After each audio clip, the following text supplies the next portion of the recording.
It's a new day, and with cautious optimism we rise once more, ready for a new and different journey.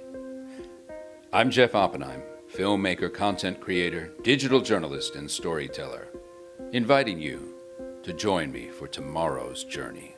Today's journey is a cakewalk. What does that mean? Well, you'll find out if you stay tuned, because we're going to a place known worldwide as Harlem, USA. So grab your Uptown hat and join me.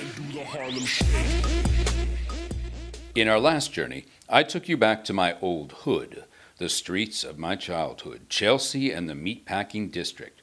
No. Back then it was a far cry from the fantasy as told on old episodes of Gossip Girls or NYC Prep. But you can see the real deal on that by clicking on the link above. Right now, we head to another old neighborhood of mine, Harlem, New York City. To me, this was the neighborhood of my grandparents, and later my father.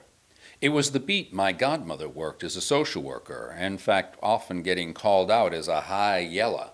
Don't know what that means? Look it up, because New York has its own lingo. And in Harlem, it ain't about a bagel and a schmear. Or is it? Perhaps more than any other neighborhood in New York City, Harlem is really one of the greatest contributors to culture. Some might say black culture, but worldwide. It's a neighborhood I not only know and love, but one that I've had the pleasure of filming and working in a fair amount. But I wanted to dive ever the more deeper into the cultural contributions and in the process perhaps dispel some of the misconceptions of the boundaries of neighborhoods, but more specifically, the issues of race. So I reached out to my friend, John Reddick. He's a Harlem historian, and I first met him and interviewed him for the JCC of Harlem. We walked the streets together over a couple of days and talked about the rich culture that's come out of this neighborhood. I'm a longtime resident now. I came here in 1980, came initially to work on Ted Kennedy's political campaign as a volunteer, and then bit the bullet and came to live in Harlem. And I was able to find a rent-stabilized apartment, so that was enough to get me here. Most people don't realize this. Harlem got developed in the 1890s. We were in competition for the Columbia Exposition that went to Chicago, but in thinking about trying to pick this area for the fair, they realized that the Heights could be the Acropolis, and that the Valley area had this picturesque layout. It's laid out like Parisian boulevards, very wide streets, wide sidewalks. We didn't get the fair, but that talk about trying to locate the fair here made developers realize what a special place it was. So there was infrastructure substantial because of the wealthy communities that were here, the synagogue builders, the church builders that were African American, and the tenement dwellers benefited from that engagement. For African Americans of the tenement class, we were moving here from the site of Penn Station, and for tenement Jews, it was the displacement around the building of the Williamsburg Bridge and the Manhattan bridges. So like on 8th Avenue was the elevated train, so that's where the tenement poor would have lived. But you get to the hills or the main broad boulevards where the more well-to-do. So there was not only an ethnic mix, there was an economic mix. And out of that mix came this fervent sort of interest in jazz and ragtime music. One of the great things that was going on in Harlem at the time, which we don't think about it now, is all the changing technology. There was records, radio broadcasts, with summaries of the latest world news, movies, and so what might have been just talked about in terms of the energy of Harlem got broadcast. So it became this mythic place in a global way that wouldn't have happened the century before. And so what was happening here was also sending waves out across the globe in terms of music, dress, fashion, sort of cultural change in total. And then in the music industry, there was music publishing. We hear about Tin Pan Alley, but now black writers weren't just mythic players, their names were on the sheet music. And so with that, if they had a great hit song, other producers were approaching them, other opportunities were coming to them in ways that hadn't existed before. But everybody, whether you're black or white, rich or poor, ragtime was the hip hop music at the turn of the century. Ragtime music and the dance that was associated with, which was called the cakewalk, was the first international African-American dance that was a global sensation. And I can find all kinds of images of dancers and performers in English and French magazines and newspapers that use it as a comic or cartoony kind of reference. So it would have had to have been pervasive as a dance and a craze for people to be using it in that way.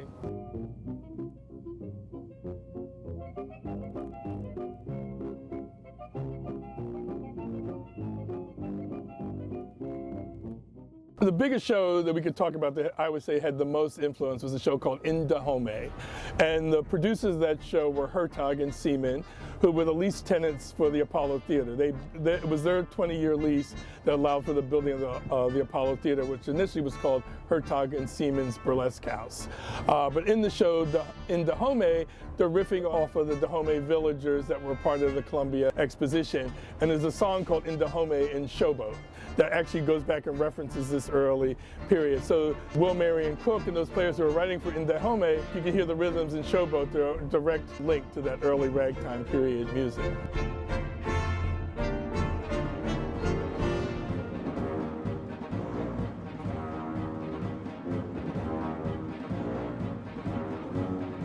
Two significant players were James Weldon Johnson and Jay Rosamond Johnson, two brothers, very educated in music, which most people don't realize. A lot of those players had gone to conservatories and were very knowledgeable of European music. They were departing from that norm. They weren't ignorant of that norm. And the Johnson brothers were very politically savvy. They wrote the Black National Anthem, Lift Every Voice and Sing, but they were also writing for Ziegfeld's wife, Anna Hell. They were doing shows and stuff that traveled.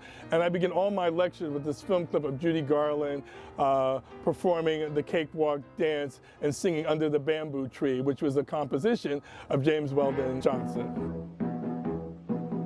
If you like me like I like you, and we like both the same, I like to say this very day, I like to change your name, 'cause I love you and love you true, and if you love me, one live is two live is one, under the bamboo tree.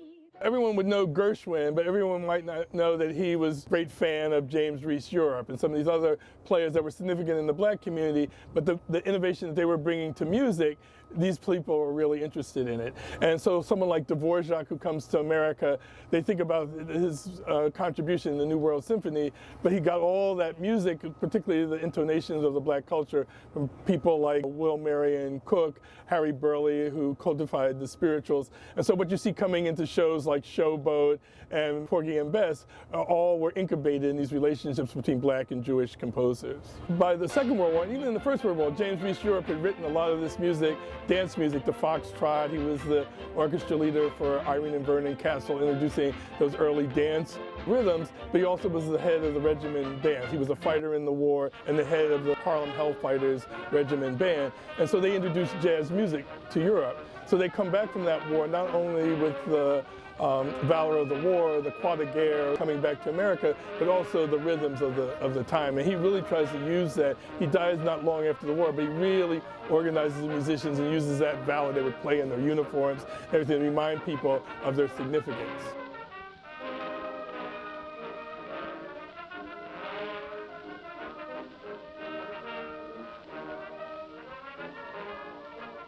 Jews were also being questioned because now they're German Jews, so they're going to be loyal to Germany or America. If I look at the Jewish sheet music around the war, it's all super patriotic and very rah-rah to show we're dedicated citizens. Hello, everybody. It is my happy privilege to introduce a new song, God Bless America. Where for African Americans, it was about showing our past valor in other wars and sort of reminding that we had made this sacrifice once before.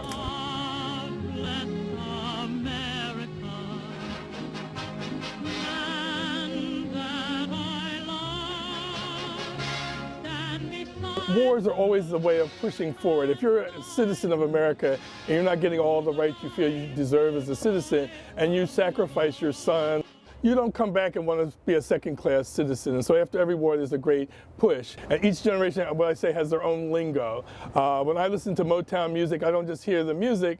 I think of what was going on in the civil rights movement, the uprisings in the city of the 60s. It's not just the music. I see in the Black Lives Matter music efforts that it's coming into the music. This sort of their civil rights, I think, is going to be that issue, and I can see artists and poets and writers of music picking up on that.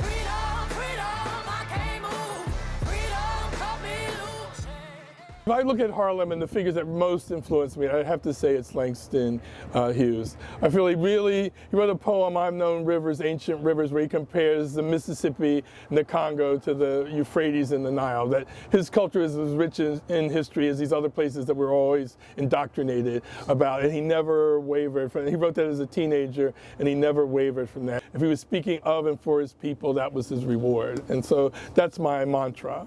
What happens to a dream deferred? Does it dry up like a raisin in the sun, or fester like a sore and then run? Does it stink like rotten meat, or crust and sugar over like a syrupy sweet? Maybe it just sags like a heavy load, or does it explode? My tag phrase is Harlem is a brand greater than Chanel. And if you go around the world and say Harlem, I bet you as many people know it as they know the Chanel label, but do we always treat it with that same regard? These days, Harlem is still exploding, and I don't just mean because of the real estate and the gentrification. I'm always approached about gentrification, which is a word I hate because it's so coded. I mean, I got off the subway in 1980 with a Yale degree, a commitment to the neighborhood. I wore a suit and carried a briefcase, and nobody wrote about me gentrifying the neighborhood. So when it all of a sudden starts to appear, that means it's something that has nothing to do with the black residents and the energy we brought to the neighborhood, but about the $1 million house sale. But to me, if you go to Paris and mention you have $1 million house in Harlem, the next question is how connected are you to the culture of Harlem? That's what's mythic, that's the real estate value. And I'd like to see the new energy and the resource really become good neighbors. I've got to say, I think Harlem brings out the best in us New Yorkers and makes us stop and do something that most out-of-towners suspect we never do. Stop and say hi. People are nervous to come to Harlem, whatever the drawback is. But African Americans, we get up every day and leave our culture for work or whatever. We extend ourselves every day of the week.